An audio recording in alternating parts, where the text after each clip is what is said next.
everybody, and welcome to Anime Sickos. It's the podcast for geniuses and the only podcast where we take a look at the four pillars of modern misery: anime, gaming, posting, and jobs. I'm Tom, an anime sicko. I'm Joe, an anime sicko. Joe, are you feeling breezy and free and loose, like you're ready to hit an absolute dinger? I feel all those things in that order. That's awesome, because I too feel that way. And you know why I'm feeling so breezy, free, and loose, and as though I'm going to hit a dinger? Is it perhaps because we have a guest with us and an accompanying guest document that is very thorough to the point of derangement? Yes, it is, Joe. Guest, hello. Emerge from the shadows and introduce yourself. Hello, it's me, Rayne Klar. So, okay, before we get too much more into it, I gotta give the folks at home a peek behind the curtain for our process. When we get a guest episode set up, we make a Google Doc that's like the menu for the episode, where it's like, put anything you want to talk about in this document. Anything at all. It doesn't matter what, just any topic goes. Put them all in there. And some people write more than others. Some people don't write much. Some people put a bunch of topics, and, you know, there's a bunch we have to leave behind. Yet, no one had a cover letter yet. Yeah, you put in a cover page with ASCII art of Naruto. You guys didn't give me a page cap, so I was just being thorough. Yeah, so Rayne, introduce yourself. What's your deal? My deal is that I like to make things, and I also don't shut up. I'm an artist, a podcaster, a small business owner. So the most respected person in the world. I have a long and storied history of doing what the kids these days would call cringy shit. So Ooh. Yeah, you put a lot of that shit in the document, which again is the longest document by a wide margin that anyone has ever made for a guest appearance. And when I was looking at these anime facts about you, I was like, wow. What a life to like! This seems like 10 lives. Yeah, and I also want to say something. So, I met up with Rayne. Winnie and I took a little jaunt to Grand Rapids, Michigan, where every child is blonde. And we met Rayne, and we had a nice dinner, and we talked for a while afterwards. And none of this shit came up. Incredible, just unreal that you kept this locked down. You can't talk about hentai on the first date or like the first time you meet someone. It's not polite, you know? Yeah, when you meet a new person post college, it's the getting a friend chance is so vanishingly rare that you can't take these big swings. It happens like once every 4 years or some shit. Like once every couple of winters, you get that rare opportunity where you're like, I think this might work. I might make a new friend and talk to them more than once. Can't fuck this up. Don't talk about hentai. Don't talk about anime. Don't talk about your shit. Just be cool. Be cool. And apparently I pulled it off, I guess. Rayne, I'm just going to straight up demand that you gotta read the stuff. Read it. List some of these anime truths. Let us know your true power level. I lost my virginity to a Sex Warrior Pudding DVD picked up from a local FYE mere hours before. What kind of pudding? What did you say just now? What is this? I didn't really watch more than 15 minutes of it before it had basically served its purpose of it being a smoke bomb more than anything. There were two other people who continued to watch the DVD. Jesus Christ! Oh my God! So from what? Yeah, I made it a hyperlink. I feel like I was pretty generous. I clicked that My Anime List link, and I regret it. From what I can remember, it's like kind of a Sailor Senshi situation of virgins who get their power from fucking, but I don't know how they're still virgins. I'm not really sure. There was something with I think a high dive in episode 1. Yeah, never watched past that. Oh my God, the evil syndicate is called Libido Kingdom. Oh no. So I'm seeing here that you had a teacher, a Japanese teacher, obviously, who put Doraemon porn on the projector. So he was actually the one Japanese teacher I had who was a white guy. Yeah, the Doraemon porn. Well, okay, no. Why did he have it good to go? It wasn't good to go. I used the term projector because, like, what do you call it? It was like a digital, like, computer go on the screen thing. That's projector. But, you know, yeah, right. Okay. So I'm calling it what it is. He was telling us about Doraemon, and for some reason he thought that he could just put Google Images on the screen in front of the entire class, and he just Googled Doraemon. There was like one image, maybe like, it wasn't at the bottom, but it was just kind of over to the left, and you didn't notice it at first. You know, you're looking at the screen, and then we all kind of zeroed in on it. He was talking for probably 5 minutes before someone was like, you know, sensei, and he turned around and was just kind of like, whoa, you know, freaked the fuck out, ran over to his computer. He changed it to a different page of Doraemon, and the same image was on the page, but in a different location. Yeah, so I don't think he was, like, looking for it or anything.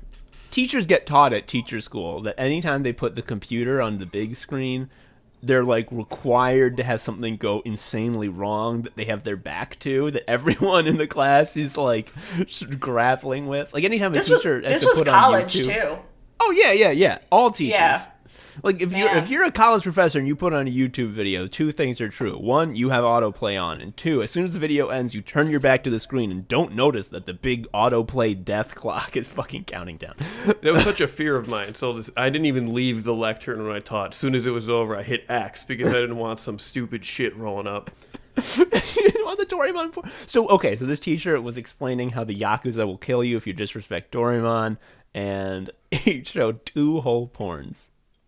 2 whole porns. Two whole underage porns.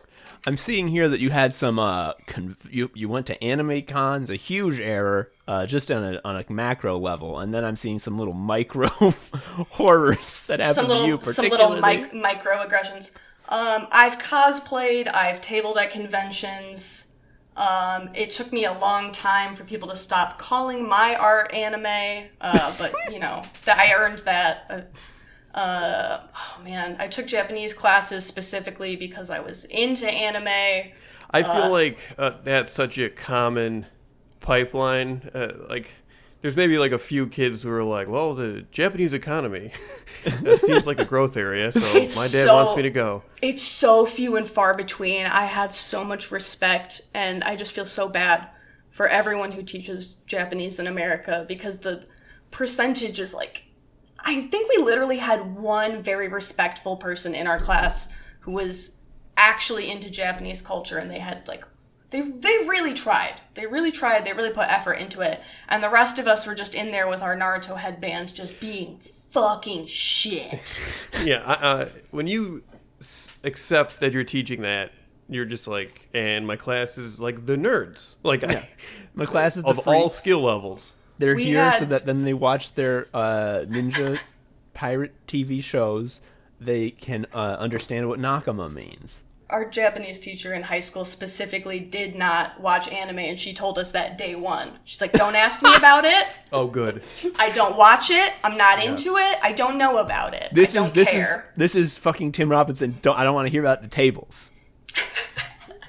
Don't ask me. Don't ask me about anime.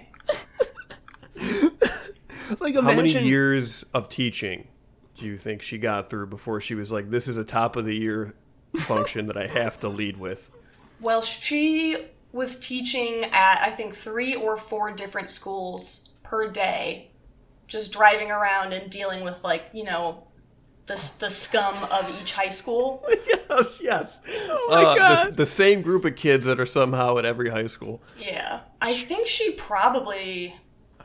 over 5 years, I think she taught there. I think before probably just the stress got to her and she left. Jesus Christ! Imagine here's a good idea. There should be a manga or anime about a Japanese professor going to a bunch of high schools, and like the high schools are like her enemies, and like those are the villains that she has to like defeat by getting them to shut up about Naruto. I'd read it. It could be like a Japanese stand and deliver. Yeah, just like, hey, Shut up about the cartoon. Oh, God. I'm seeing here that you were at one convention chased by a stranger who was wearing a costume of a very ill-advised character that was, for whatever reason, omnipresent in the mid-2000s. Of course, that character is Pedo Bear. Yep. I was at a convention. I was probably 15 or 16. Of course. I was not even like capital C cosplaying. I think I had just gone to Hot Topic and bought one of those like horrible generic like maid outfits that they just sell every year for no reason. Ooh. If you wear one of those at a convention though, and people ask you if you're from a series, you can just say yes, and it'll be true for like 6 people. It's amazing. So I just did that for fun. It's fun to dress up until it isn't. Yeah, and it isn't when the pedo bear guy. It's crazy because there was only 12 memes in the early mid 2000s, right? And that was one of them. Mm-hmm. The other one was like the G.I. Joe guy saying, "How about a nice big cup of shut the fuck up?" And that was it. Yeah, it's so odd that like this is a character who's the entire joke is like this bear is a pedophile, and like my reaction to that was like, not my type of humor, and not like there was like no like horror or disgust. I was just like, yeah, that's the kind of joke that you would see. Not my cup of tea, but that's a joke. I tell you what, that is a joke. It's 2008, and that's what we're used to. And it's like, oh my God. It was honestly like at that point in my life, in like the 2010, 12, whatever, I had seen and was participating in so much worse shit that it was just like, haha, creepy bear, and it didn't even sink in to the shit covered brain.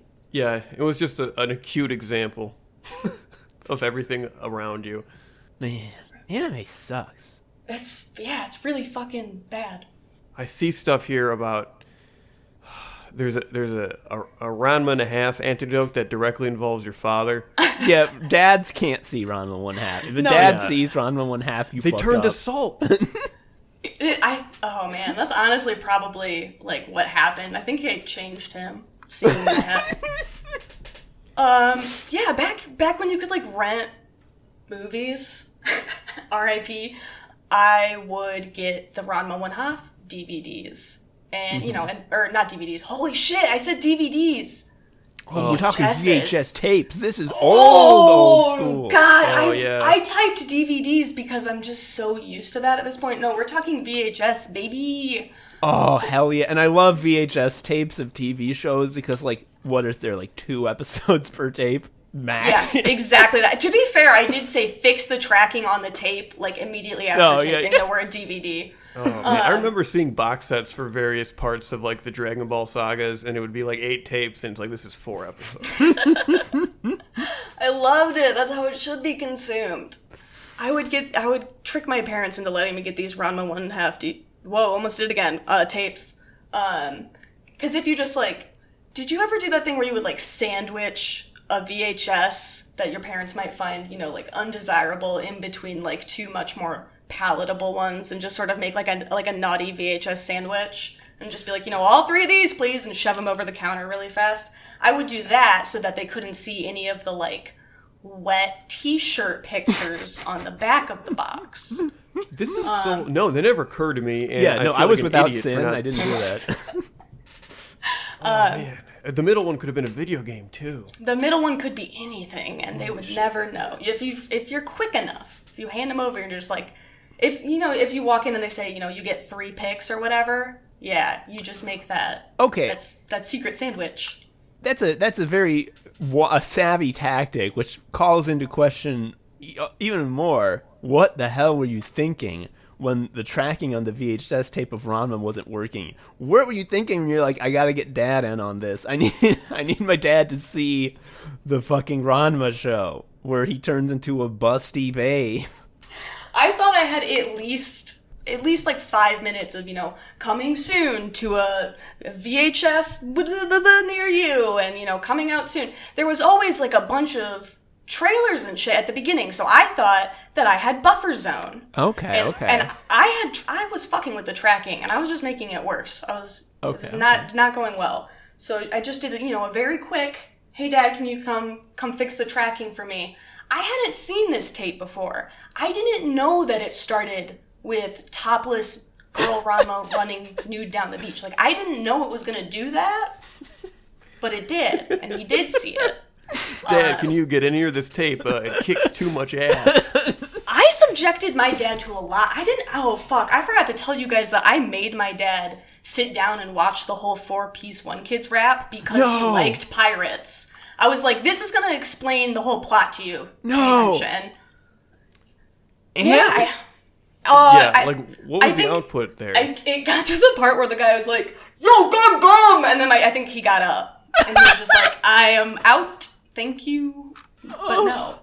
Does your dad still like pirates? He does. And he still likes me, which is the more impressive part. Yeah. Oh man, I think a good argument against the existence of God is the fact that humans have this impulse to, when they enjoy anime, show it to their dads, thinking that I've found the key to I will unlock the treasure chest, and he too will see the joys and wonders that I enjoy. And it's like, no, can't happen. It's very much a Bobby Hill, Hank Hill dynamic. Yes. Just Oh my please let me into your life. Oh, this is amazing. And all this is to just build up to the fact that when I'm about to ask the following question, it is, I think, perhaps the most foregone conclusion that there has ever been on this podcast from any guest. But I'm going to ask it anyway. And it is, Rayne Klar, are you an anime sicko? Yes. Okay. You think Naruto is good? I'm here. Dude, it is. Fuck you. I think it's great that a boy wants to be the mayor. It's not. Oh my god. Look, it's not about being the mayor. It's about respect and bonds. It's about surpassing limits and also being the mayor. The mayor is the guy who everyone is friends with the most in Ninja World. If you have 100 kids, they are all your friends. Exactly. Well, you can't seriously be telling me that 200 chapters of the Ninja War where they fight zombies for a fucking ever is good. It is. It is. Do you want me to explain why? Because I will, because I just watched that part. Give it to me. Okay, so I'm going to start by saying I accept, and we all know, if you don't know, we are about to, Naruto has 41% filler. Okay. I mean, I read the manga and it felt like filler. Okay. Moving past that, if you don't watch the filler, Naruto is really fucking good. The zombie shit is so kick-ass because it gives all of the villains who have died before, all of those guys come back as zombies. And it's like, oh shit, all of the cool bad guys that we used to surpass our limits before are back. And we've grown, and we're older now, and we're gonna surpass our fucking limits again, but in new and unique ways against the fucking zombie guys we fought before. So everybody gets a fucking redemption do-over against the fucking cool bad guys that they fought before. It whips ass. That's two guys. No, I was about to. My counter argument is that's a chance for new guys, and they just reused old guys. They reuse old guys, and they bring new guys. They do bring new guys. They do bring new guys. There are also new guys, but they also Madara doesn't count. The white woman doesn't count. They suck. Come on. If your argument against the new guys is just that the new guys suck, I have nothing for you. I'm sorry you don't like the new guys. There are new guys. I can't help it if you don't like the quality of the guys. I'm not here to dispute quality of the guys. I think it's a good move because every Mega Man game has the room where you fight every boss again, and I've convinced myself that that's fun. Mm-hmm. So based on that, yeah, we should applaud this sort of redo. All the guys are back and do it again. I think that's good storytelling. I will say I do like when Naruto uses his sexy jutsu to turn into a buff boy and the white woman gets a nosebleed for a moment. I started reading it and like the first thing he knows how to do is become a babe. The issue that's the issue. That's how I bounced off Naruto initially. I only got into Naruto in 2020. Like, oh wow, I dodged that shit my entire life. I fell for all of the shit that I heard about. Like, oh, it's just like, it's for losers. It's weird, sexy. He turns into a hot babe.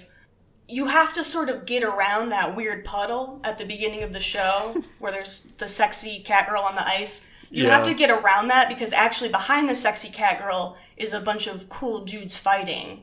But I don't know. I feel like the sexy no jutsu is like a test. Like, are you it's a filter. Are you a bad enough guy to defeat the sexy no jutsu? And if you're like, this shit doesn't faze me, congratulations. Here's like 1,000+ episodes of dudes fighting. Okay. What do you think, Tom? Are you convinced? I mean, like, convinced of what? That, like, Naruto has a lot of good fights? Like, it does. It also has a lot of fights that are, I'll say it. I say some of these fights are mid. They're just mid. I'm not going to deny Although, that. I've got to say, Naruto versus Pain, that shit's one of the greats. That's a killer fight. That's a super good fight. If Luffy used his rubber powers one time to like make big bazongas, even if he didn't like know they were big bazongas, let's say he thought they were like, I don't know, like big armor for this one fight that he had to just have like big chest armor or some shit. He was about to get hit with a cannon, and for some reason he decided he needed like chest padding. Yeah, right, he forgot that he's already immune to cannon fire. If he did that in like episode 10 and then never again, would you be saying the same shit and be like, I don't know. Like, it's the same thing. It's just like a weird barrier you got to get past, and then there's so much good juicy shit at the back of that. It's so good. You just got to get past the titties. I mean, I think you're overblowing it. Like, it's a funny joke. Like, it's funny that Naruto did that because he's a dumbass kid who would think that that learning the titty illusion is like the thing to do instead of like learning how shurikens work. If I remember correctly, it does solve his problem initially. I think he does make someone get a nosebleed and fall over. It's a solution. There's good. Like, I'll say. It being like a funny joke that Naruto does because he thinks it would be goofy is easier to swallow than like Sanji, just period, like all of him. And I still like One Piece with Sanji in it. I can't believe I didn't think of Sanji instead of Luffy doing big bazongas. Sanji is a very like I choose not to see it character. Like half the panels he's like, wow, what a badass, I love Sanji, and then the other half is just like, and I'm gonna put my hand over this and move on. That's where I put my thumb while I'm holding the book. It's like, Sanji, when you think about it, he's like more than just a combatant. He's a strategist, and he's like a support role. He helps oh no, he's doing sexual assault. Let's move past that. Fuck. Now I'm mad about Sanji. Let's not think about it. Although, have either of you read the Shokugeki no Sanji? Or were you talking about that before? That shit's really good. I don't think we've talked... That's by the Food Wars artist just does Sanji stories where Sanji makes people's clothes fly off. And he makes good food. Well, yeah, I mean, that's the only way that clothes fly off, is when you eat tasty stuff. They're really good. It's good. It's good stuff. I wasn't tempted to read them because I am, again, without sin, and I've never become horny, and it's impossible for me to. So why would I enter the realm of sin? But maybe now I will. I was born in the muck. Since we're speaking of sin, you're a witch. So my first question is, what's the deal with that? Like, Tom and I are out of the gate. We're concerned. Like, are JO crystals real? Yeah, like, do they act like, were we wrong to make fun? Like, is there power in them? Yeah, I don't want to look like an asshole. You're not an asshole, but they are real. Oh shit. Oh my god. Okay. How do we get them? What kind of crystal are they? I would start with just a basic quartz. That's kind of, they're called like the mother of all crystals. They're just a really good all around general use crystal. And then, I would just, like the post said, wear it when you're jacking off with your bros, and that's what charges the crystal. But you have to have two crystals in the same room to complete the conduit. Otherwise, you're just, like, wasting people's time, I think is what his concern was. I mean, I think he was like concerned about charging his crystal more. He doesn't want to fuck around with anyone who's not actually there to charge. You don't want to have negative intent interfering with your crystal charging, basically. So, okay. You could also probably flood it if it's uneven, like if there's not the other person Oh, there. yeah. You got to make sure you've got one point on that crystal. If that thing's double-ended, oh boy. Yeah, it might be like when you're playing on your gaming PC a game that's a little too spicy for your hardware, and it overheats and just turns off, just like boom, like straight to black, and it's your like, oh crystal no, will go smoky. It's not good. Exactly. You mentioned before we started recording spells. Are they? What can you do? Yeah, here's a good spell. Sticks to Snakes is very cool. Does that come up a lot? I love that spell. Like, do you know Firaga? So magic is JRPG shit, honestly, for me. And So you do know Firaga. Yeah, so that's a yes on the first one, not on I'm Sticks to Snakes. not revealing my power level again to you guys. That's fair. That's fair. Keep it a little close to the chest. I'm already That's a wise revealing tactic. a lot in this episode. So to get a little serious, magic is totally different for everyone.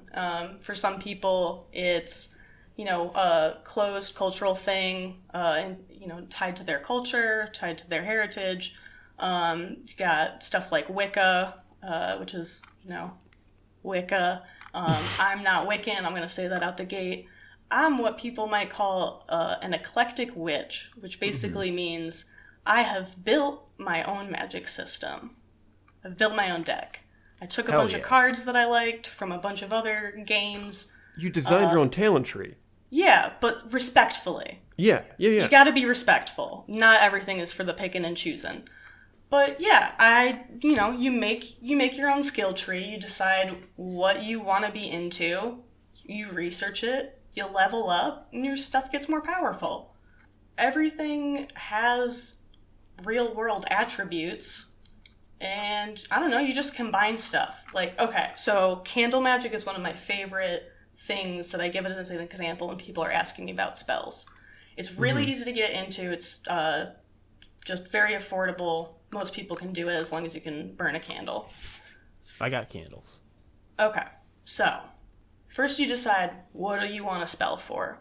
Let's say you want, I don't know, one of you give me something. We'll build a spell. We're going to fucking build a spell on this podcast right now. So, like, we're talking like just the Morrowind system where you have a gem and then you just say the stuff you want it to do. Yeah, I want to apply Berserk to my enemy. Okay. What about I'm tired all the time? Oh, yeah. I want to cast haste on myself. This is good. Okay, so let's see. We're going to go with more energy. We're going to just, like, sort of boil it down. You need, a very basic thing that you're going for here. Okay, so you've got the rainbow of colors to choose from. What colors do we associate with energy? Yellow, orange. These are energy vibin' candles. If you wanted like a sleep spell, you would do like a purple, something calming, relaxing. Every color has their different connotations. So you just use that. All right, we've got our yellow candle. Now we're going to do carrier oil, which sounds fancy. It's just olive oil. You just need oil that's not going to burn up. Okay. Now we're going to add herbs. So we do herbs for our needs. Easy way to do that would be like tea. Trying to think, like, what's a pep up tea? Oh, like mint. Mint's a really good one. So we could do like mint leaves. Let's see, what else is... Could you put coffee in there? Oh, coffee's great. That's a great idea. Yeah, super good one. So coffee grounds. Basically, you just get a collection of herbs that have the attributes of what you're going for. So coffee, mint. Oh, peppermint. Peppermint oil is a great one. That really peps you up in the morning. That shit smell good. Yeah. Okay. So you would take your candle. You would put some of your carrier oil on it, which, I said olive oil. Gonna put a little bit of that on your candle. If you are drawing something towards yourself, you're drawing in an intent, you want more energy, you're gonna take the oil and draw it from the top of the candle towards the base. You're pulling it towards you. If you were trying a spell to get rid of something, you're trying to get stuff out, negative energy or something like that, you're gonna do it the opposite direction. You're drawing that stuff out of the candle. So I could like expel horny with the candle with the other way? Oh, hell yeah. Okay. I'm gonna be buying some candles. Yeah, they sell those. So you get your candle. It's anointed in oil. Anoint is just the cool word for it. You're greasing it up, essentially. Next, you've got your herb mix. Try and, keep the pieces small. You don't want anything flaming up huge. We're not, like, setting full leaves on fire. We're talking about just sprinkling it, like, directly onto the flame? Nope, you're going to put it on the candle itself, on the greased up candle. So you take Joe, the carrier oil has to carry something. It's gonna carry the herbs. So you're gonna roll your greasy little candle in your crushed up herbs. Okay. I usually just put down like some wax paper or something, or if you've got like a cool weed tray, you can just roll the candle in the herbs that way. Mm-hmm. Let it dry a little bit. Some of them will fall off. That's fine. Next part is crucial. You're going to put this on a flame-proof dish. That means no ceramics, no wood. This thing needs to be in a safe zone. Every time you see people talking about putting stuff in candles, which if you look at candles online like I do, because I do, you will too after this, there are always 1,000 people being like, that shit is going to catch on fire so big. And it does, and it's cool, and it's okay. But it needs to be on a flame-proof dish. Mm-hmm. At this point, if all you want to do is the herb and the candle, you can light your flame. At that point, you just have a really nice little meditation session on your hands. If you want to add to your spell, make this like a +2 spell, 2-star spell, SS rank, you can write your intentions on pieces of paper. If you want to get really fancy with it, if you're doing this for an energy spell, you could do orange ink on yellow paper. Get really cool with it. Holy shit, you get my gel pens out. Yes. Oh my god, yes. Try and keep it non-toxic, obviously. You don't want to be like rolling this in OxyClean crystals or anything. Fold up your spell paper really tiny, your intent. Light that on your candle and then put that in a cauldron if you have one. I've got 3. They're really cool. I suggest everyone get a cauldron. How small can a cauldron be? Like, what's the most reasonable one? Like, is there a mug? Can I get, like, a pewter mug? Yeah, yes. My smallest one, I think, has, like, Hold on, you want me to measure it? It's, like, 3 inches wide, probably. Okay. Okay, so, yeah, this is, like, a tabletop cauldron. Yeah, so I've got, like, I got, like, a 3-incher, I got a 6-incher, and then I got the one out in the yard for the big boy spells, when the moon is thick. And that one, I think, is like a 1.5 footer, maybe a 2. I like a variety of cauldron. What can I say? I'm trying to cast a spell, but the moon is dummy thick, and it's causing the spells to become incredibly powerful. Oh, man. Yeah, oh, and so, like, each day of the week has a different thing. Like, each day of the week is better for certain kinds of spells. Each phase of the moon is better for certain kinds of spells. So basically, you just line up all of your shit, You get all of the attributes you need for your end goal, line that up, put it together, and then just sit with yourself for a nice minute, meditate on what you want, what your goals are. You can let the candle, burn all the way down. If that's like a really long meditation, the way I feel is the more energy you're putting in, the more you're going to get out. If you're like, whatever, this is a bullshit spell and I don't really believe in it, then why would you expect any energy to come back to you at that point? I mean, here's what I'm reading from what you're putting down. This is a way to not look at a screen for an extended period of time and sort of sit with your thoughts and have a clear intent about what you're going to do with your life, which I'm going to tell you, people don't do that, ever. So, I'm immediately seeing the value here. I haven't been having dude time because I've just, lately have just been sitting in the dark on the floor with my legs crossed and not looking at a screen. And I literally come out of that non-screen moment feeling like I've achieved a new mental state. So I can see why you have some sort of ritual built into your day like this that also accentuates this, why it's going to calm you and slow you down because you're not looking at a fucking screen. Holy shit, I've been trying to run more and I just can't keep it consistent enough. I take too many days off and I never improve. But if I had devised some type of ritual that I would do beforehand that put it into my mind that going on the run would cause Firaga to get cast, I would go all the time. Exactly. That's it. And I like half jokingly call myself a placebo witch sometimes. I have answered a lot of people's questions when I'm, like tabling or stuff with my witch zines. They're like, oh, a money spell will give me $1 million right now. And it's like, you're not asking for unreality. You are focusing your energy in a way that helps you achieve what you want and feel better. And that's what the magic is. At least in the case of my witchcraft and my spells and the way I operate. And I try to be very transparent with that out the gate. I'm not speaking for Wicca or cultural magic at this point. This is just like my own eclectic witchcraft, but making rituals in your day and setting aside that time for yourself, it doesn't have to be every day.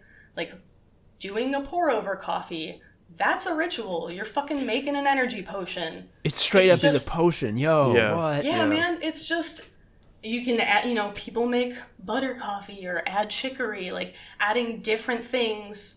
Cooking is magic. Like spells, dude. You're putting different ingredients that have different things together to get an intended result, and it makes you feel a certain way. It's just focusing. Like, it doesn't matter if the crystal actually, does what it says on the crystal website with the cool gifts. Like, if it makes me feel a certain way when I sit down and, flip my tarot cards over, if it makes me feel good, then that's a good energy crystal. If it makes you happy, it can't be that bad. Especially if it is rocks. I'm not hurting anybody. It's like, okay, so here's like it's like that shitty book The Secret, except instead of it being about like how you should make more money and be a better little cog and go on Oprah, it's like cool. It has like aesthetics that own. I'm hearing vibe with intent. That's really it, because vibing is so powerful, and intent is very powerful. And I tell you what, I rarely combine the two. You should try it. It's really fun, and it looks cool as hell. Sicko mode, sicko mode, sicko mode. Sicko mode, sicko mode, sicko mode. Sicko mode, sicko mode, sicko mode. Sicko mode, sicko mode, sicko mode. So, I was not allowed video games as a child. When I saw this, you need to give us the timeline here, because you were doing anime sins at a truly astonishing rate and getting Ranmas. Completely blows my mind that you could be involved in that underbelly of society and just also not be playing PlayStation. Like, I just don't understand. So, I think it will help you understand if I frame this with two things. One, I am an only child. Mm-hmm. Two, my parents are about 10 years older than everyone else's parents my age. Ah, lovely. So, with these facts in mind, my parents, if they could see me watching TV, it meant that I could be doing something else, more productive, like book stuff or something outdoors. So any of the gamer stuff that wasn't portable, aka pretty much everything at that point, they didn't see any point in me doing that. Mm-hmm. So I had to game at my friend's house, and by that I mean watch them play. That's such an incredible, that's a extremely potent feeling that you just lose completely in adulthood. That, having to go to another kid's house and, look at them play Banjo-Kazooie, and you're just like, ah. The only times that I was able to, play N64 myself, well, other than, going over to a friend's house and just being super rude and ignoring them to play Ocarina of Time, I kept trying to play Majora's Mask anytime we were at a hotel without realizing that, you can't play that game at a hotel. Wait, is this when, hotels had, the big off-brand fucking N64 controller that, stuck directly into the TV? Yes. Oh. There was at least 2 times where we were traveling for, work things that my dad had to do when I was a lot younger. And I would be like, it's the Zelda game that I've never been able to play. I can't wait. I'm so excited. And then, the moon would fall and the time would reset and the town was really, really big and confusing. I had to find all those little fairy guys. It was just a lot. Mm-hmm. You mentioning that off-brand controller sticking into a horrible TV as like a thing. My orthodontist office had that in the waiting room for Tony Hawk. That kicks ass. It's just like, it seems unfathomable to me now. It's like when I've seen pictures of like the Pokemon Snap stations at Blockbuster. It's like those never happened. That's the CIA putting fake memories in me. Yeah, you had to stand like half a foot away from the TV to play. Yeah, and I liked it. Like, I thought this was reasonable. We thought it was the height of technology. It was the coolest thing we had ever seen. Yes. So you're a Zelda freak. You got bit by Zelda when you did. So my understanding is when you got your handheld, you got a GBA, that was the first time you got to take the limiters off. Yeah, I went absolutely feral when I got that because I could hide. I could hide and play a video game. And if you can't see me, you can't make me do a chore. So, yeah, I did a lot of the flashlight under the thing, angling it just right so you can play Game Boy when you're supposed to be asleep. Hell yeah. The first game I got with it was Pokemon Blue. Bless my aunt, she got me the blue Game Boy Color with Pokemon Blue, and that was my first video game. And then at that point I was completely addicted to the handheld Nintendo line, and that was pretty much all of my gaming until I was old enough to be like, I think I was in college when I realized that I could just like get on the bus and go buy GameCube games. And like it like clicked for me while I was sitting in my dorm, and I was just like, oh. And so I went and I got Double Dash and I got Wind Waker. That's called becoming an adult. Oh. That's like the real that's buying a house. I got Super for Mario us. Sunshine. Yeah, Double Dash is a really good Mario Kart. Like, I think it's so fucking good. If you had actually 4 people, having like a buddy be the Blue Spark generation and like the chariot nonsense, that was a good time. I played a lot of Double Dash at church, actually. Oh my god, what? Or like, so, oh man, okay, so I went to this like weird mega church growing up. Fuck. And they had different rooms for each kind of like school section. The middle school room had a Wave Rider cabinet. What? Yeah, yes. And then the high school room had these like 4 or 5 kind of like black oil barrels that had little TVs strapped to the top of them, and then they each had a GameCube inside. And so before the service started, you could like buy candy at like their weird little like counter. They had like a little cafe, and you could like play Double Dash and stuff. And then when it was time for the service to start, they would turn off all of the stuff. But it was just like a way to sucker kids in. Like, we have candy, we have video games, and then as soon as it hit like 8:30 or whatever, it was like church time. Fuck. Catholic Mass, the way they suckered in children was like, hello, children, the masses are in English now. For you. Aren't you excited? It was really wild what they would do to get people in. I pretended to learn how to work the soundboard so I could just like twiddle knobs and not participate in the note-taking during, the sermons, etc. Wait, note-taking? During church? Oh, yeah. Every service, they would have like a little, folded sheet of paper they would hand out with like fill in the blanks to make sure that you were paying attention while the service was happening. Wow. Because it would be, like they would have like the way they do in school, where it would be like, okay, we're going to do a couple of weeks on this and how it relates to this. And so, this is chapter 1 through 6. And then at the end, you've got all of your notes together to prove you were paying attention. Fuck that.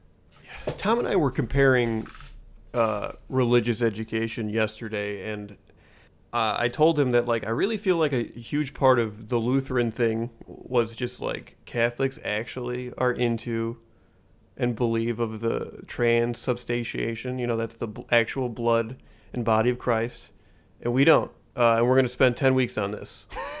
Wow. Man, that sucks. Yeah. Fuck it. Okay, this church shit is both making it make more sense that you were not allowed video games, while simultaneously making it make less sense that you were allowed anime.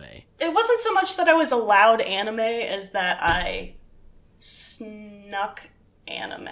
It was easier to like consume on the sly.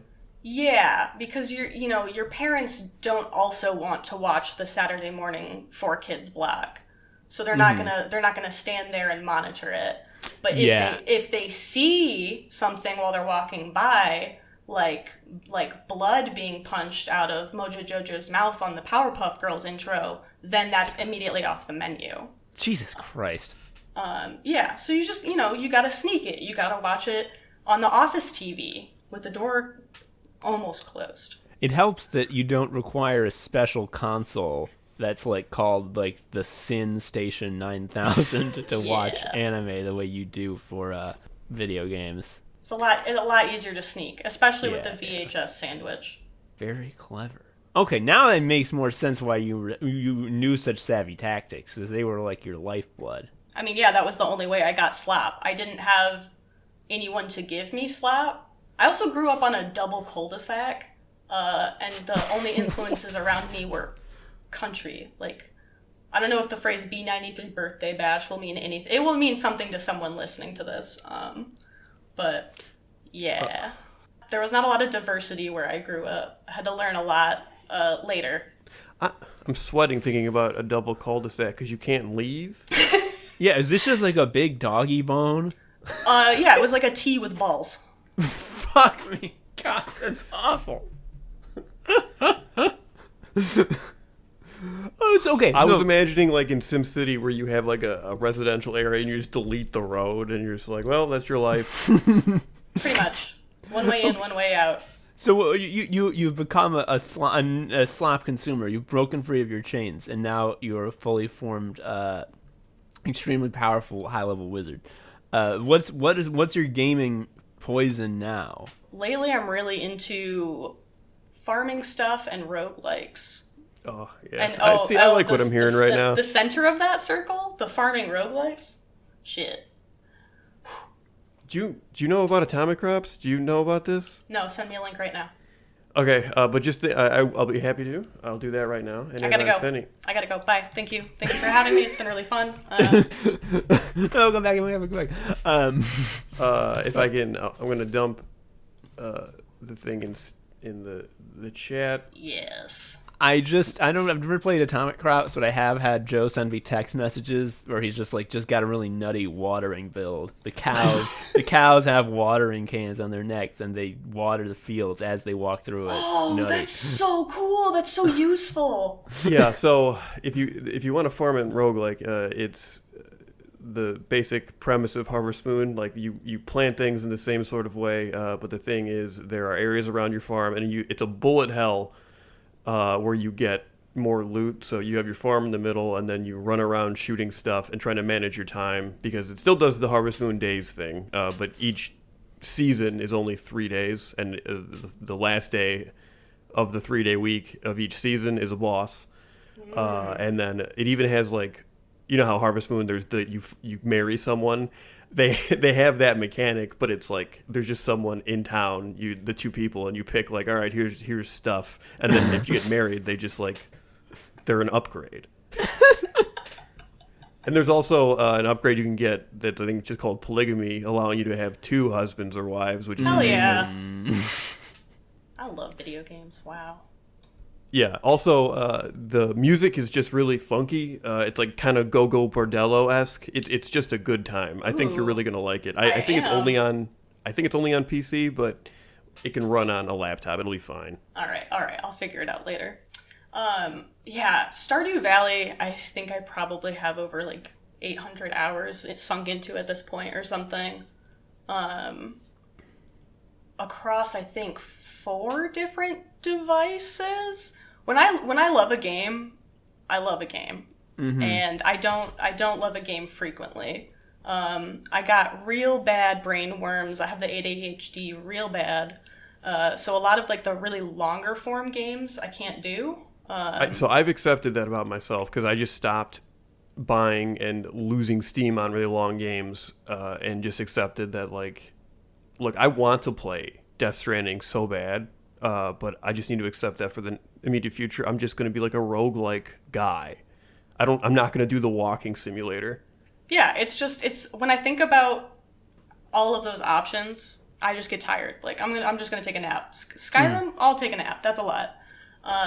Breath of the Wild is the one exception because I owe my entire life to the Zelda series. It's so good. That's the one exception. But Stardew Valley is a big one for me. The fact that each day in that game is like a real-time 14 minutes is perfect. It is a chef's kiss little chunk of time. Yeah. I make a lot of homework for myself with all of the various things I do. And so my dude time is approximately those 14 minutes at the end of the day. When my partner's passed out, click on the switch, I can last 14 minutes and then I conk out. But I have played a day in Stardew Valley. It counted. I remember playing the Game Boy Harvest Moon on the Super Game Boy, which was a thing you plug into the Super Nintendo, and I was so into it that the Super Game Boy had a dumb function where you press L and R, you could like draw on the borders of the screen like with a bad MS Paint. Whoa. And I listed out the optimized way to do all my chores on the border. Oh my god. Yeah, so like, and I don't know how old I was, like 8. My brain was fucked, and that was how into it I was. And there's something about the repetition, the day, that I don't know if it's the ADHD thing that is particularly susceptible to this, but I don't know what it is about it, but it feels addictive in a way no other game format is. It's the repetition. Do you agree? It's a nice little safe loop. You know exactly what to expect. Yeah, it can't be longer than it is. Yes, and I think there's also some peace of mind because you're like, I'm not. There's nothing I can be doing that isn't furthering the game. Like, obviously, I'm not always doing the best thing, but I cannot be not furthering the time, which is why I kind of like the Persona games because, like, yes, you can grind forever, but the day system kind of kicks me along. Yeah, I don't know if either of you are like this, but when I set goals for myself, it's a lot easier for me to be like, oh, I'll let it slide this time. Be kind to yourself, and you let that deadline slide past. But when it's someone else setting that deadline, or you have told someone else that deadline, you're on it. The worst feeling in the world. Yeah, I get you. No, cut my head off, please. You'll die if you don't do it, but it gets done. Yeah, It's the same feeling of like, why don't you work on your own goals? It's like, well, because when I blow through them, I don't get horrible pain. The external life everywhere else causes that, so I'm going to focus on that stuff. Easy peasy.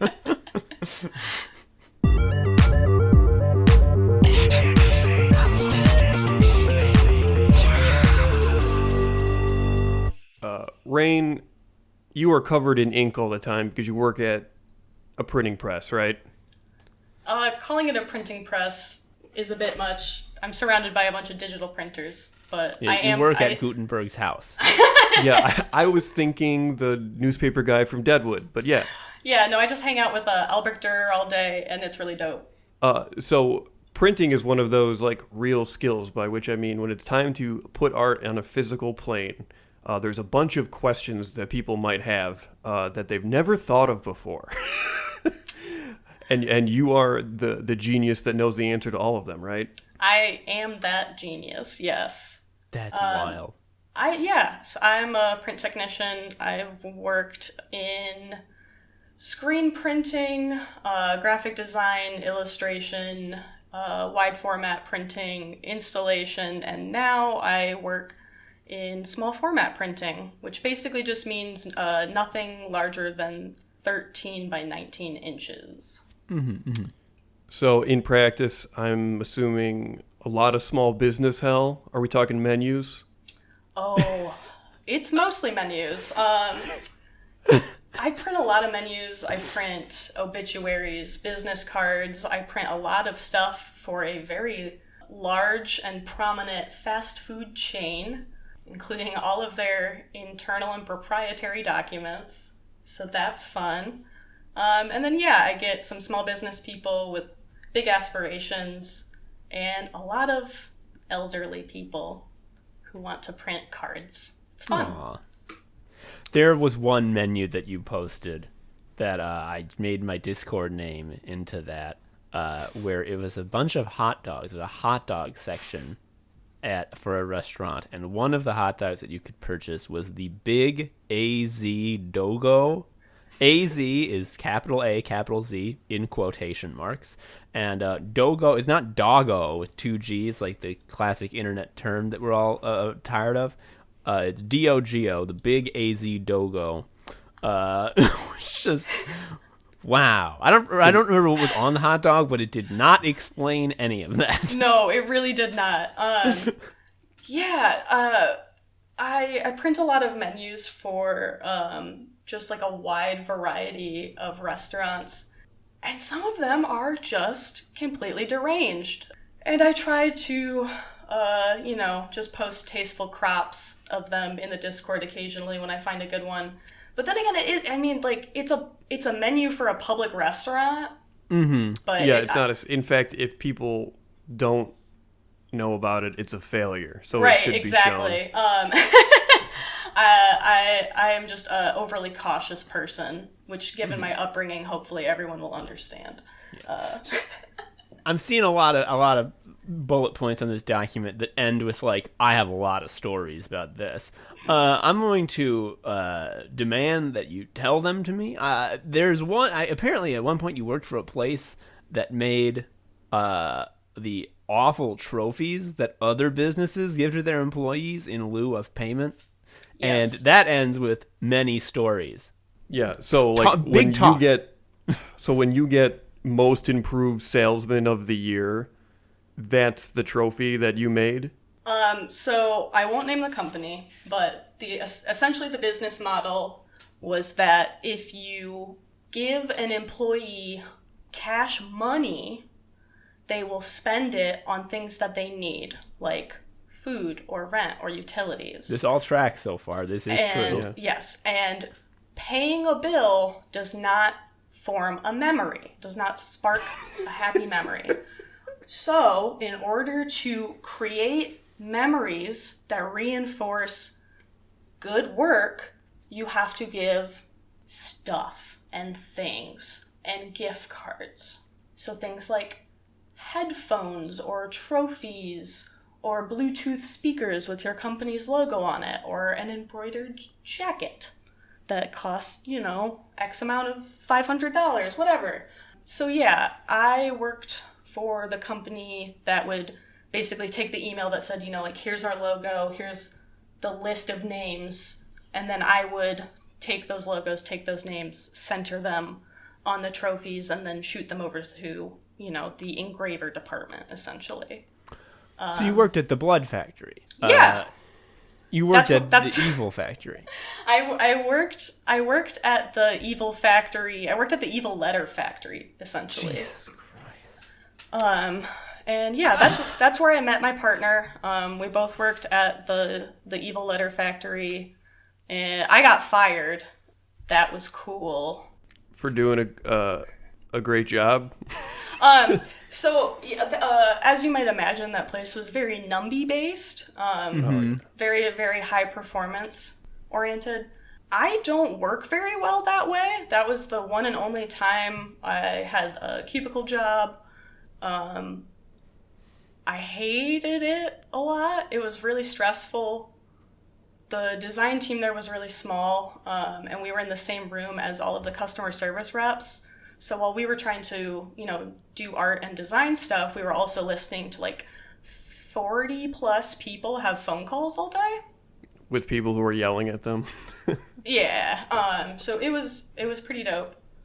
But yeah, they told me that my numbers were bad, which is probably true, but I also think that I was fired for suspicions of interpersonal relationships, which was not true at the time, but is true now, so whatever.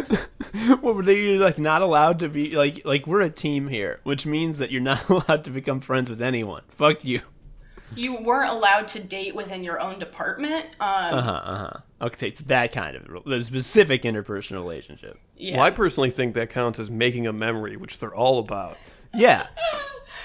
They were really big into that. They had You should have made them a little paper mache and been like, if I got good numbers, that wouldn't make a good memory for you. That's just numbers on a ledger. Here's a little paper You're gonna mache use that to I pay made your of bills. Naruto.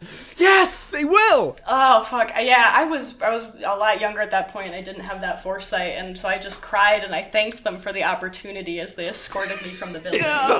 Yes. I wasn't allowed to take my stuff either. They did it. I think I literally got to work and like sat down with my coffee, and they were like, "Hey, can you come to HR?" Can you come to the firing room? Yeah, the woman who fired me was like laughing with my manager about like the weather or something like that, and then immediately turned to me, said they were terminating me, and that I could come back after 5 for my stuff. After 5. Yeah, like no one's allowed to see you. Jesus Christ. And yeah, and then they like take your key card, escort you from the building, and then yeah, you're not allowed back in. They have someone collects all your stuff and then brings it out to you. Actually, There was, I forget if it was my current job or my previous one. There were layoffs, and I was sitting near one of the rooms that was used to like let people go, and it was just like, please set me. It would be better if I was in the bathroom. Like, it was just the worst place to be, because it's just the misery room. Just like every couple of minutes, like a big gush of blood would come out from the crack under the door, and like you worked next to Crime Alley, dude. Oh, that's the thing that sucked, is because like obviously these meetings that happened where people were let go were like scheduled. So the other thing that was happening is like when they weren't using that, it was open. So people would also use this as kind of a free space. So like this room was just like, is this free or is this misery right now? So you just get to watch as one person goes in, and if another person shows up, they're fucked. I've seen another horrible job you had, Rayne, and a bullet point that says many stories. Again, cruel of you to say many stories and not tell me many stories. Please tell me many stories. This was my very first job out of college. I was really, really anxious about finding a job. Man, immediately after I graduated, I was house sitting for one of my ex-professors while she was on like an art retreat, and I basically had a month to find a job and be able to pay rent. Otherwise, I would have to figure something else out, and I didn't want to do that. So I was applying to everything, and it was a Craigslist post. I remember that. So great start. Mm-hmm. And it was a screen printing place looking for a color separator for their shirts. I had never done that before. That was not part of my education. I got an illustration degree, and I was allowed a singular graphic design class in the course of those 4 years. Everybody told me, like, I was super nervous about it, thinking, like, they're going to ask me to do this, and everybody just said, go to the interview, you've got, just, like, tell them that you've got all these Adobe skills or whatever. They're not going to actually sit you down and make you separate art at the interview. Like, nobody does that. And then, if they decide they like you, you'll have, like, a week or whatever before you start the job, and you can learn how to do it, which I thought was super sound advice. It made sense. So I went to the interview, and this guy asked me a few questions and then immediately took me into a room, pulled up a graphic, and asked me to separate it, and then stood behind me. Okay. This is why when people tell me that fake it till you make it shit, where it's like the requirements on the posting aren't real. They just want someone who they know is competent and like knows how to read and that isn't gonna flake out on them. That's really what they're looking for more than any specifics. I mean, they're expecting you to learn on the job. Just go for it. I've heard that so many times, but I've never been able to fucking believe it. Because I'm just like, all it would take for my hubris to bring me low is for them to just be like, all right, do it. And I'm like, oh, no, I didn't foresee this. Yeah, like, my trust was shattered that day. Anytime I say I can do something now, like, I mean it. I already know how to do it if I'm saying that. I have not tried to fake it since then. What had happened basically was that they had a single artist and he had quit, and if you don't have someone making the art, you can't print the shirts. And if you can't print the shirts, you can't make money. Yeah. So yeah, Single point of failure they were trying to fix. Right. It makes sense. I asked him to like give me a minute. I did that. I don't know about you guys, but if someone is standing behind me, it's my first day with the computer. I don't know how the mouse works. I hold it up in the air, I click all the wrong things. Yeah, if I'm driving a call and I'm using my desktop in a meeting, I've never clicked correctly. Not once. So yeah, I kind of asked him to give me some space. I messed with it for about 5 minutes. And then I kind of just called him back in. I said, I'm going to level with you. I do not know how to do this, but I will learn. And he thanked me, and I left. And then he called me about 2 hours later to tell me I had the job. Huh. I worked there for a year. Huh. Yeah. So you did learn. I did. They've really, really needed somebody, I think, was the bottom line of that interview. And also, I guess that there were no other applicants. Apparently, I think what had happened is that they had waited a week and no one had been interviewed. And at that point, it was like, if we don't have someone start tomorrow, the business is going to have to close. Yeah, that would do it. So I'm seeing the promise of many stories about how bad this place is. You're gonna have to start listening to those. You're gonna have to start hitting those dingers so that I can hoot and holler. Well, this is going to be a bad hoot. A person who interviewed me was super racist and awful. He was also the front person, the first person you see when you come through the door. He had a pretty horrible metric for screening calls, so that was fun. He was running a secondary sort of business out of the office, I think buying and selling homes. A great person, you can tell. Yeah, he was like one of those people who would put like a fake handwritten letter in your box being like, hey, you want to sell me that house? Also, some sort of gig where he would sell photos of farms taken at like, I don't know, like, oh, this is a picture from the 1800s of your farm. And he would go up to the house and be like, hey, I have this old picture of your house. Do you want to buy it? What the he had fuck? some kind of operation like that. So those people would call the business that I was working at, and I would pick up those calls because this guy was also our salesperson. So he was out a lot of the time, and so fielding a lot of that would come through me. So that was cool. What the fuck? Yeah, Why are there so many like extremely evil, cruel men who are like addicted to somehow making more money than anyone's ever imagined? They're just like, I will do all these things. They will all somehow work out for me, despite all being clearly stupid. Walking up to the one-room farmhouse with my hand clasped around my hat and an old photo of that property, being like, sir, would you like to do a transaction? I'm amazed that he didn't get shot, honestly. Like, that would not fly now if he was doing that. Oh, I had a client who the previous artist had basically designed this person's entire clothing line. Oh, wow.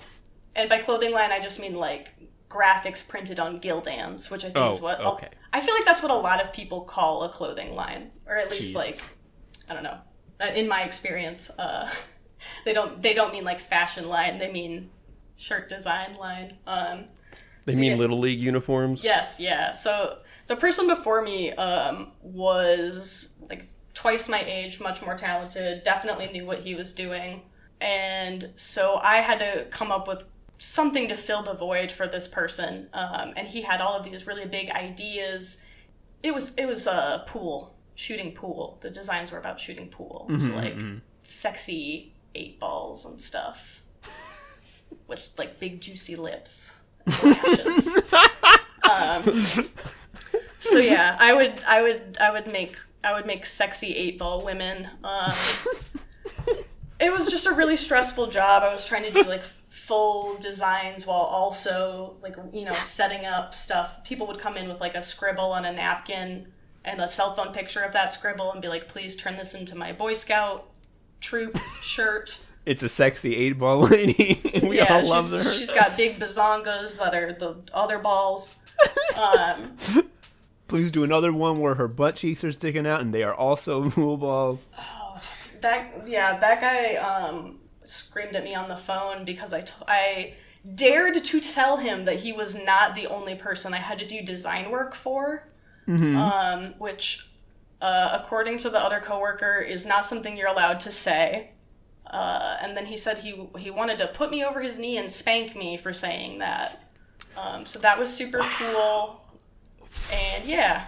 Wait, okay, when you say coworker, was this like the boss, or was this like another cog who was like, I'm here to become a cop. Like, I'm gonna police you. You should have had more fealty. The guy who said he wanted to spank me was the farmhouse photo man. Jesus. Okay, so at least he was the boss. Not that makes it better, but no, like, the boss wasn't there.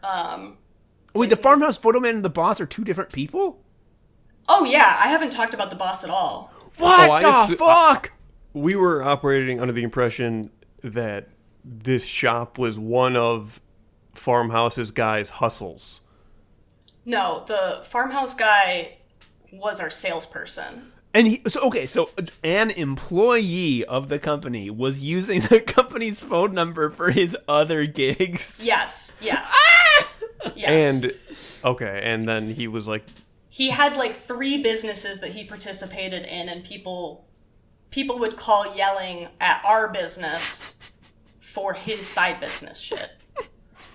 Oh, we also, the same place, someone had hacked our phone number and used our shop's phone number to do like big, heavy breathing pervert calls to people. But so when you like tried to do, return to call return or whatever the fuck it's called, it would just dial back to the shop.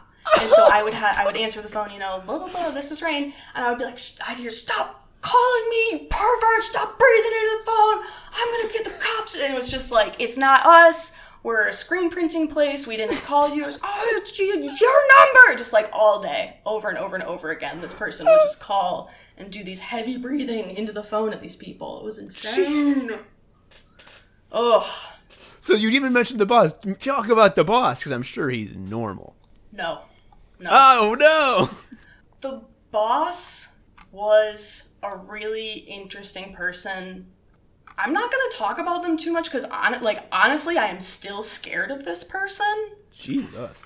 But when I interviewed, they showed me a hole that he had kicked in one of the doors. And that was like my intro to the boss. I'm sorry, the door? I thought it was going to be a wall. Well, a wall, like a drywall is, I imagine, easier to kick through than a door. A door hole is fucked. Yeah, it was like a between 2 offices door. And yeah, he kicked a dent in that one, trying to open the door or something like that. That is the main one, the intro. And then I think the moment I really realized that I needed to leave was when he walked. My office was like honestly a hallway. Basically, it was like a weird little pass through that I had a desk in. He told me once that he didn't know how I lived on what he paid me. And at that point, I was just like, purge rules when that happens. Yeah, I was like, this has now become someone else's problem.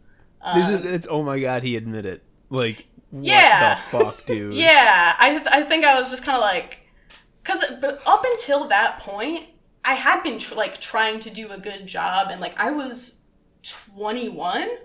Or 21 or 22. I think I turned 22 while I was at that job. I was there for a year. And I was like, I'm the youngest person here. All of these people have been doing this a lot longer. I got to listen to what everybody says.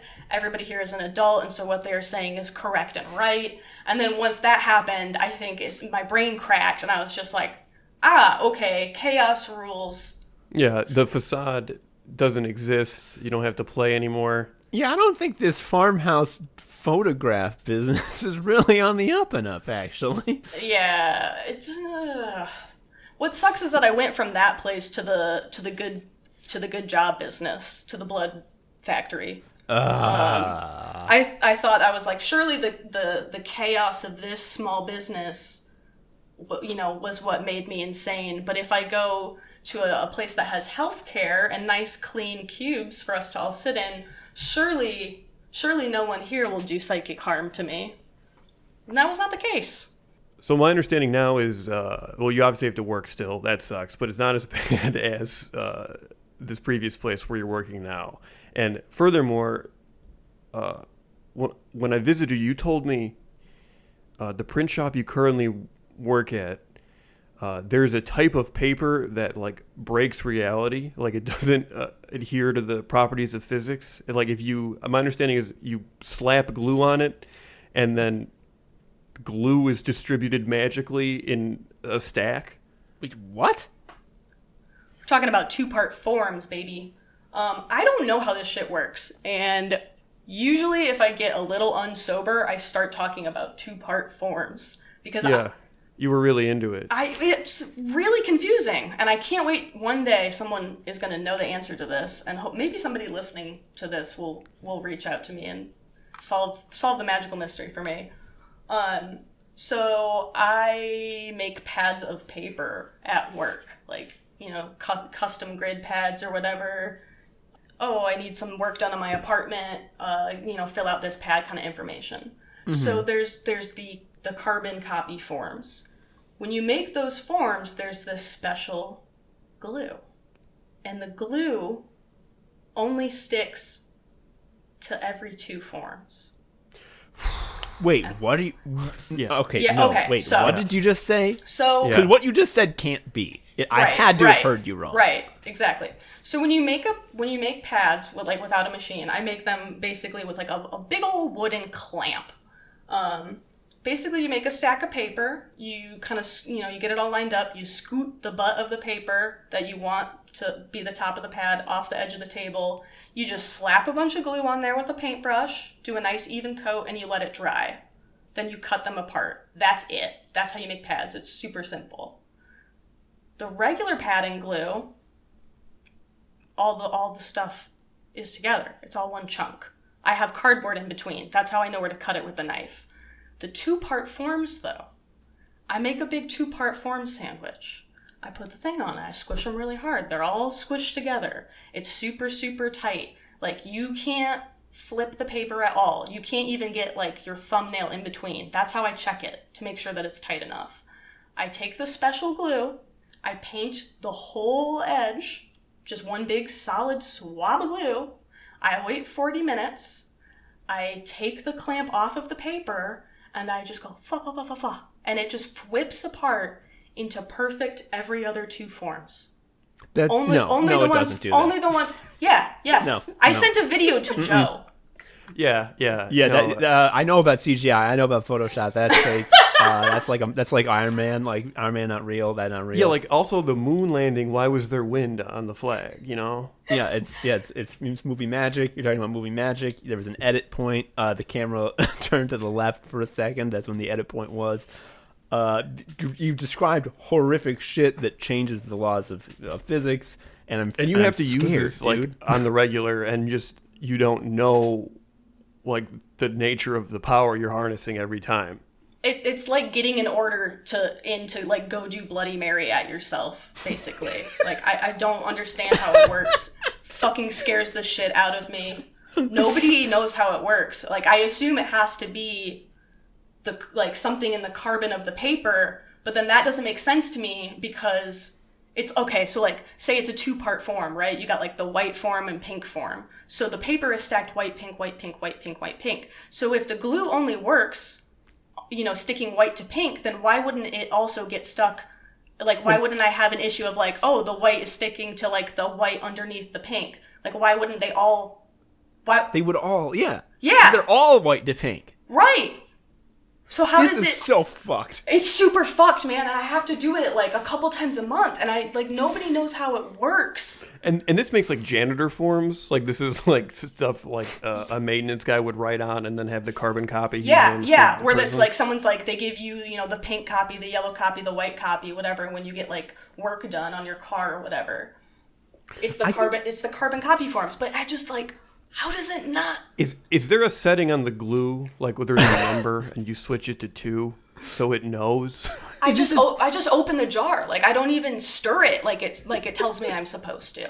This has got to be something like how bees fly, where like nobody knows and like science is baffled, and it's gonna be like like one day it stops working, and like that's the sign that like climate change is finally like kicked The into magnetic exponential poles have gear. switched, and Yeah, these yeah. forms are fucked. Oh my god. The next M. Night Shyamalan movie is just going to be called Two Part. And you can't go to your boss and be like, "How does this work?" Because they have already said, I've directly asked my boss. Yeah, they're gonna shut the door and be like, if we, I've made an arrangement with the glue people that we don't ask about this. If they know we had this conversation, they're allowed to come kill us. Look at the contract. And he pulls out like a contract written in human skin. It's like, look, it says here they're allowed to come kill us. We don't talk about the glue. No, nobody knows how it works. I've asked everybody. Like I cannot separate the church and state of my personality when I go to work. So I'm fully myself at work, and when I realized how this shit worked, I was asking everybody, do you know how this works? Why doesn't this stick to the sheet underneath it? Give me an explanation. I've looked around online a little bit, but I don't know, man, it keeps me up at night. We're the anime Sickos, and we're here to say anime is bad in a war crimes way. Rayne, thank you so much for joining us and telling us about the devil's glue, which you handle every day, and you love it. In the document, we also have a bonus round where you say a poorly taught, and I don't recognize this name, Joe. Am I reading that right? It says poorly taught Joe to use a bong on the big rig. I think that must have been some other guy. Yeah, there was this dude at my house who said he was you. I just humored him because I felt really bad for him, honestly. Yeah, you hypothetically told this person that like what they were doing wasn't wrong. It's just like breathe in harder, nerd. Yeah, I mean, it doesn't feel good to tell someone to suck harder, but you know, sometimes that is the situation. Joe, I mean, when Joe told me this story yesterday, I felt really bad for him because, like, clearly he's a little embarrassed, but the solution was, like, built in, which is just, if I were there, Joe would seem like the coolest guy in the world compared to me, because I would just, like, look at the bong and be like, which end do I suck on? And then, like, once I just started holding it, I'd be like, I feel dizzy. I was thinking the minute the bong is on the table, you faint as if it's seeing blood. You're just like, oh, I can't do this. Yeah, so then when I came to, I'd be like, I can't stand up. I'd fall. I mean, to be fair, I accidentally gave you the 5-piecer, which normally it should be, you know, kind of just like a 2-part situation. You handled it extremely well. I think anyone would have done much worse in your place. I put total trust in you. I was like, whatever devices you put in front of me, I will just try to the best of my ability.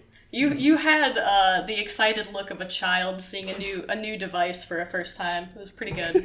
Aw. Rayne, I also want to thank you for being on the show, and also for being, like, no joke, like, one of the top 3 reasons any human listens to Anime Sickos. You are, like, one of the top promoters of the show. Full disclosure, Joe and I are easily not even in the top 20 promoters of the show. Sure, no. Our kick-ass sticker pack, which everyone loves, where did that come from? From me, Yeah. and someone else. I mean, it wasn't just me. I did half. I did one of them. Yeah. It was a contributing factor, yeah. It's so much easier to promote things that you don't make because it doesn't feel masturbatory at all. So That's true. That's why we don't do it. And when we do it real bad because we want to be like, Yeah, look, 'cause you can it's see jacking both of off our so you go to hands. You hell. can see both of our hands. Look, it's nowhere near that area, and it doesn't work. But thank you very much. It's much appreciated, and it's been a delight to finally have you go Guesto mode for real. I hope it kicked as much ass for you as it did for us. If people listening to this are like, "Boy, that Rayne seems like a real kooky person. I sure would like to know more about them."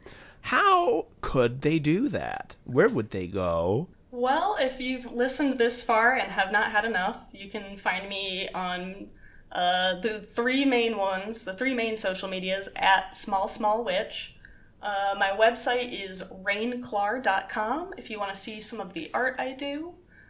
I have a podcast, which we didn't even mention, because why would we? This is the only podcast. Yeah. But, yeah, check... Tell us, where can they listen? Pitch the goodie. Give us the info about the treat that is the podcast. And then, where can people listen? It's like Anime Sickos, but worse, and if they were both gay. Non-binary, specifically. It's called They, Them, Theirs. It's a show I do once a month with my friend Casey Nowak, an award-winning cartoonist who's very funny and mean. And we interview different non-binary people from all over the place about their deals. And we talk about a lot of the same shit, but through the lens of being a little non-binary dude. That kicks ass. It's They, Them, Theirs, the title of that podcast, once again. That's Yeah. awesome, because we can't view anything through a lens because of who we are. So that's a real big weak spot for Anime Sickos. And that's something you might want to check out. Thank you so much for having me. I really appreciate y'all letting me stink up your show with my slop. It was a privilege. The show's stinky from day one. It's all of a piece. But yeah, I guess it's time to wrap it up. I've been Tom, an Anime Sicko. I've been Joe, an Anime Sicko. I've been Rayne, an Anime Sicko. We'll see you next time. Bye. Bye. Yeah, I'm gonna buy you Atomic Crops. Do you have a Steam thing? No, I have a fucking iMac. I'm so sorry. Thank you for listening to Anime Sickos. I've been Tom, a sicko. You can follow me on Twitter at TomHarrison19. Joe is also a sicko. You can follow him on Twitter at ShariaUncle. You can follow Anime Sickos on Twitter at Anime Sickos, or email us at animesickos@gmail.com. Please leave us a review or something. I don't know. Tell a friend. Anyway, until next time, bye.